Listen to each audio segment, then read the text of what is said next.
They said he was just a ghost in the system. A forgotten name buried in some dusty file cabinet deep inside the Russian state archives. Mikhailov. No first name. No date of birth. Just a trace. A whisper. A man who vanished right after the fall of the Soviet Union and was never seen again. But what if I told you he didn't vanish? What if I told you he left something behind? Something that kept ticking. A countdown. This isn't some Cold War spy fiction. This isn't a recycled conspiracy theory from an internet forum. What we're about to show you is based on a real set of files, smuggled out of an abandoned GRU site, discovered by a former intelligence analyst who died under strange circumstances just months later. These files tell a story that no one was supposed to read. They describe a man whose job wasn't to start a war, but to prepare for one that already ended. A man who recorded his thoughts, not to be heard by enemies, but by the people who would come after us. In the next few minutes, we're going to follow his trail. From coded tapes and forgotten towns to rooms that don't appear on any map. You'll hear the words he left behind. You'll see the pattern in his silence. And maybe, just maybe, you'll start to understand why some voices were meant to disappear. But this one? This one kept echoing. Even after he was gone. Welcome to Hidden. The cold hum of the ventilation ducts was the only sound in the underground level of the archives beneath the Kremlin. Rows and rows of beige steel cabinets, each with tiny white labels, stood like tombstones of forgotten plans. But one drawer, labeled 1977, Sector B, Baltic Installations, had been left half open. It wasn't supposed to exist. At least not anymore. That night, two men in maintenance uniforms, neither of whom worked in maintenance, stood side by side under the flickering ceiling light. One of them, older and stiff in his movements, reached into the drawer and pulled out a rolled-up tube. He unsealed it slowly, like it was a relic. Inside, a detailed engineering blueprint, yellowed at the edges, stamped with red ink that had faded but still read, classified, Directive 142K, eyes only. The younger man leaned closer. "You're sure this is the one?" The older man didn't respond at first. He just kept staring at the top right corner where a name had been blacked out. Scribbled hastily next to it, property of VVP. "Burn everything else," the older man finally said. 24 hours later, a special courier plane departed from Moscow under the radar, heading south. Its cargo, one metal cylinder, and no passenger manifest. The pilot was instructed not to ask questions.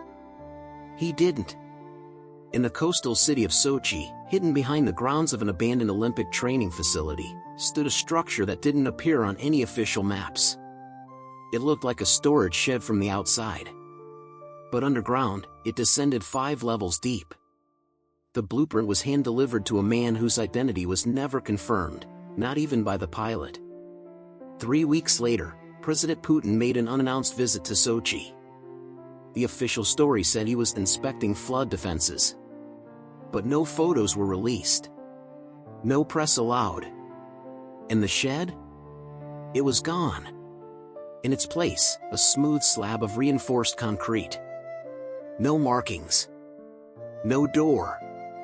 No trace of its past. Years later, when construction workers unearthed a series of magnetic shielding plates buried beneath the same location, the government immediately seized the site and issued a statement, "Unstable geological anomaly. No public access permitted." But some of the workers remembered what they saw: thick cables, radiation warning signs, and what looked like a sealed elevator shaft disappearing into the ground. None of it made sense. Unless the blueprint hadn't been stolen to be hidden. It had been stolen to be built. He was known only as Mikhailov inside the ministry's records. No first name. No address. No family. Just a single line under classification, architect of strategic depth. He hadn't been seen in public since 1994. That year, he'd resigned from his position at the Institute of Military Engineering without explanation. No interview. No farewell. just vanished. But in 2003, an encrypted message surfaced, buried in the metadata of a weather satellite transmission, containing one sentence. It was never finished. But I kept a copy. That message was intercepted by an obscure cyber division based in Nizhny Novgorod. The file was forwarded to the Kremlin within 6 minutes.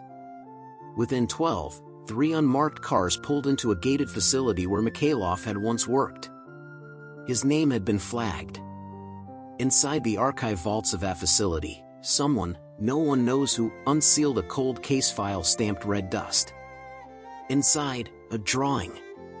It wasn't a blueprint in the traditional sense. It was a hand-sketched layout of what looked like a vertical compound, circular levels, central lift shaft, thick outer shielding. But what made it strange was the date on the bottom corner, 1977.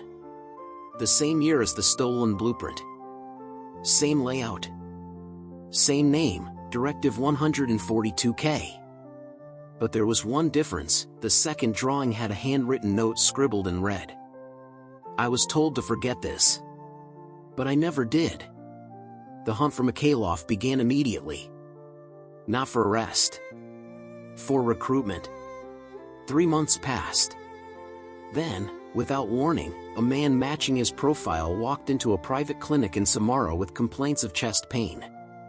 He gave a fake name. But the nurse on duty noticed the initials on his old wristwatch, VM. She reported it out of curiosity. By the next morning, the clinic was closed for renovation. The nurse disappeared. Her family later received a letter saying she had taken a new job abroad. She hadn't. Mikhailov was moved to an undisclosed location. A senior official referred to it only once in an encrypted voice memo. The architect is safe. He's agreed to finish what he started. But finish what, exactly? Some analysts believe he was tasked with re-engineering the blueprint into something operable, modernized, digitized, hardened against surveillance. Others think he was merely a pawn, manipulated into drawing what the state already planned to build. What no one knows is what he asked for in return. There's only one mention in an internal log: subject demands time in room 12. There's no room 12. At least, not on paper. No one who worked at the facility ever admitted to seeing room 12. Not the janitors. Not the night security. Not the engineers who walked those corridors for over a decade. If you asked, they would glance at each other with a half-smile and say, "We don't talk about room 12." The building itself wasn't classified. It had a postal code. It showed up on regional maps, just labeled as a communications archive. A harmless description. But there was one hallway, near the east wing, where cameras had a strange habit of losing signal for exactly 12 seconds every 42 minutes. Every time. When Mikhailov was escorted through that corridor, he didn't hesitate. He didn't ask questions. He didn't flinch when the lights dimmed briefly. He just said, "Same smell. Same floor texture. You never changed it." Inside room 12, what little is known, there were no windows. No clocks. Just a circular steel table, a chair bolted to the floor, and a projector system that displayed nothing unless you brought your own key. Mikhailov's key wasn't digital. It was a foldable acetate sheet, covered in hand-drawn overlays, that had to be placed on the table in perfect alignment with a carved ring. When it clicked, the projector activated. What it showed remains unknown. But 2 men who viewed it with him, both colonels, resigned from active service within 24 hours. One disappeared to a monastery. The other moved to Argentina and changed his name. After that, room 12 was sealed. Officially. But something shifted. Satellite data showed sudden construction spikes in the Taimyr Peninsula. Shipments labeled scientific equipment began flowing through military airfields. A team of deep earth geologists, previously unemployed, were suddenly contracted under an energy preservation program. The blueprint Mikhailov had drawn was no longer theoretical. And yet, every time his name came up in internal correspondence, it was tagged with a warning, "Do not ask for status reports." Which led to the real question no one wanted to voice. Was Mikhailov still designing? Or had he never left room 12 at all? They called it version 0. Not because it was incomplete, but because it wasn't supposed to exist. Mikhailov had drawn it by hand, over years, on paper aged by his own breath. No digital trace. No scans. Just ink, folded and refolded so often the creases looked like veins. The lines weren't straight. The geography wasn't real. But those who saw it whispered that it matched something buried. Literally buried. A former cryptography officer named Sidorov once got a glimpse. He said the map wasn't geographic, it was psychological. Each mark represented a signal, a shift in behavior, a pattern in how certain people moved, met, and vanished. It wasn't where things were, it was where decisions were made. Hidden bunkers. Secret negotiations. Vanished prisoners. But one quadrant of the map had no annotations, just a red circle, labeled with a single symbol no one could translate. Some said it was an old KGB cipher. Others thought it was religious. Mikhailov never explained. In 2014, after a sudden blackout in a southern district near the Caspian Sea, intelligence picked up unusual movement, trucks with no plates, escorted by men with no insignia. They weren't moving toward conflict. They were circling something. The red circle. That was the last known alignment with Mikhailov's map. 2 weeks later, the general overseeing surveillance died in a boating accident. His replacement ordered all records of the map destroyed. But the burn log showed inconsistencies. One page was missing before the files were incinerated. Rumors spread that the missing page wasn't part of the map. It was an instruction. Not where to go, but when. Because Mikhailov didn't just study locations. He studied triggers. Events. Patterns. Words spoken on public channels that, when aligned, activated something else entirely. People used to ask, what if he had built a weapon? Now they were asking something more disturbing. What if he had built a countdown? The tape was wrapped in wax paper and hidden behind a hollow brick in an old GRU training facility, one that had been abandoned since the mid-90s. No electricity, no personnel, no reason for anyone to go there. Except him. Sokolov wasn't looking for the tape. He was there for something else, old blueprints from the Soviet satellite division. But when the brick gave way and the tape rolled out, he knew immediately, this wasn't part of any official archive. It had no label. Just a single piece of red thread tied around it. Back at his flat, with an old player hooked to a dusty speaker, Sokolov pressed play. The voice that came through wasn't grainy. It was too clear. Not like it had been recorded in the 90s. More like it had been recorded yesterday. Or tomorrow. I told you they would forget. I told you they would bury it all, the voice said. But I didn't forget. And I didn't bury anything. I moved it. Below. Where maps end. It wasn't Mikhailov's voice. Too steady. Too calm. Too young. I was the observer. Not the architect, the voice continued. He built the rooms. I just kept the lights off. There were coordinates. Not spoken, but tapped in a Morse-like rhythm. Repeating. Over and over. When Sokolov decoded them, they pointed to a frozen location in the northern Urals.